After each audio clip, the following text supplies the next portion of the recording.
मारो इसे और मारो इसे, ये इसी लायक है। अरे मारो गया। सरपंच जी, कालिया को चोरी करते हुए हम सब ने रंगे हाथ पकड़ा है। अब इसे गांव से बाहर निकाल देने में ही हम सबकी भलाई है। तो देर किस बात की है, अभी इसे धक्के मार के इस गांव के बाहर का रास्ता दिखा दो। अरे सरपंच जी, ऐसा मत करिए, मुझे एक मौका और दीजिए, मैं दोबारा कभी चोरी नहीं करूंगा। लेकिन गांव वाले उसकी एक नहीं सुनते और उसे मार मार के गांव की सीमा के बाहर निकाल देते हैं। मेरी कमर दर्द के मारे मेरी जान निकली जा रही है।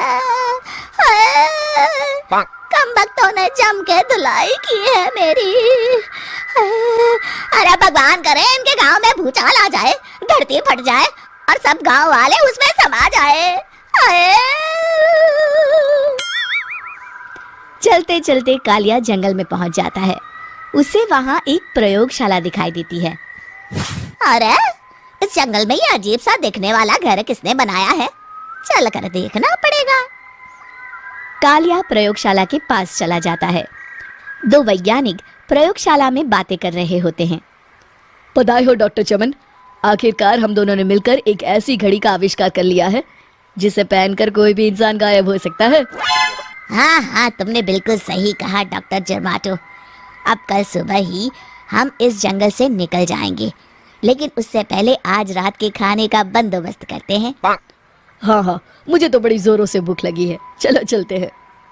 दोनों वैज्ञानिक वहां से चले जाते हैं। उनके जाते ही कालिया प्रयोगशाला में दाखिल होता है। अच्छा तो ये बात है।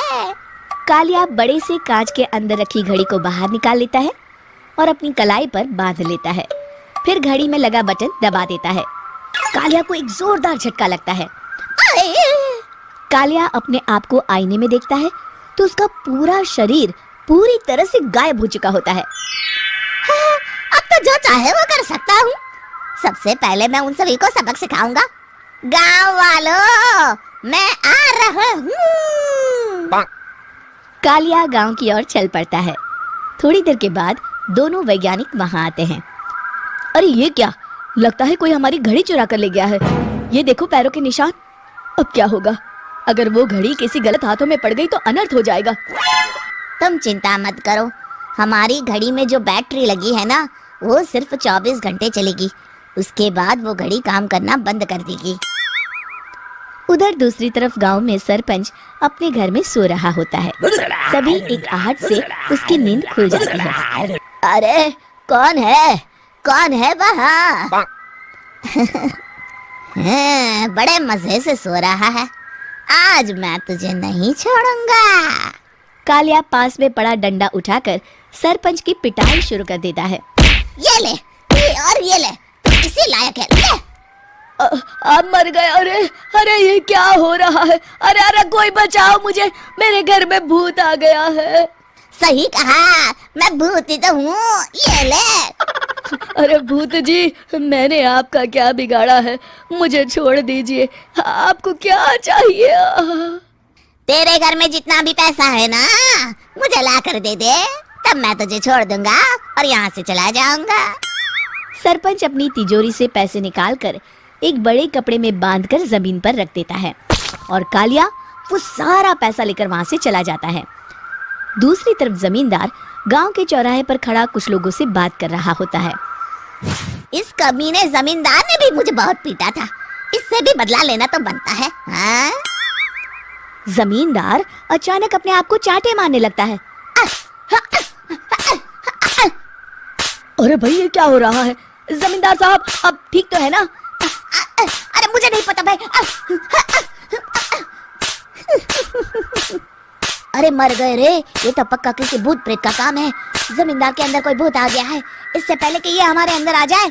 मनोहर भाई, अपनी जान बचानी है तो भागो यहाँ से। ये क्या? अरे बाप रे बाप, मुझे तो भूतों से बड़ा डर लगता है, मैं तो चला यहाँ से। अगली सुबह इस घटना से पूरे गांव में दहशत फैल जाती है। सभी गांव वाले आपस में बात करने लगते हैं। अरे भाई, पता नहीं कहां से हमारे गांव में एक भूत आ गया है। उसने कल रात को सरपंच और जमींदार की खूब पिटाई की और उनके सारे पैसे भी लेकर चला गया। हाँ भाई हाँ, ये भूत तो मुझे बड़ा अजीब लगता है। मेरी समझ में नहीं आता कि भूत उन पैसों का करेगा क्या। अरे तेल में पकोड़े बना के तलेगा। बेवकूफ, इस बात की चिंता करके कहीं वो भूत हमारे घर में ना आ जाए। तुम बिल्कुल सही कह रहे हो आर्या, मैं भी इसी बात से घबरा रहा हूँ। अच्छा, अब मैं अपने घर जा रहा हूँ, तुम सब भी अपने अपने घर चले जाओ, उस भूत का कोई भरोसा नहीं है। हाँ। तीनों वहां से चले जाते हैं। दूसरी तरफ कालिया सारे पैसों को एक खंडर में छुपा देता है। इतने सारे रुपए तो मैंने अपनी पूरी जिंदगी में एक साथ कभी नहीं देखे। इस तरह कुछ दिनों में मैं अमीर बन जाऊंगा। आज मैं उस मोटे बब्बन को अपना शिकार बनाऊंगा। सुना है दहेज में बहुत सारे पैसे और गहने मिले हैं उसे। रात होते ही कालिया बब्बन के घर में घुस जाता है। हाँ, मिल गई तिजोरी। अब जल्दी से इसे खोलकर सारे पैसे निकाल लेता हूँ। अरे खुल जा खुल जा। खुल गई। कालिया पैसे थैले में भर ही रहा था कि तभी बब्बन उसके बगल में आकर खड़ा हो जाता है। भाई क्या कर रहा है हाँ? अरे हट। अरे तेरी इतनी हिम्मत, मैं तेरे सामने खड़ा हूँ और तू फिर भी मेरी तिजोरी से पैसे चुरा रहा है। अरे मैं तो गायब हूँ, तू मुझे कैसे देख रहा है? कालिया अपनी घड़ी को देखता है। अरे इसे क्या हो गया है? हाय, लगता है बैटरी खत्म हो गई। अच्छा, तो आज मैं तेरी बैटरी अच्छे से चार्ज कर देता हूँ। अरे भाग्यवान, जरा मेरा डंडा तो लाना।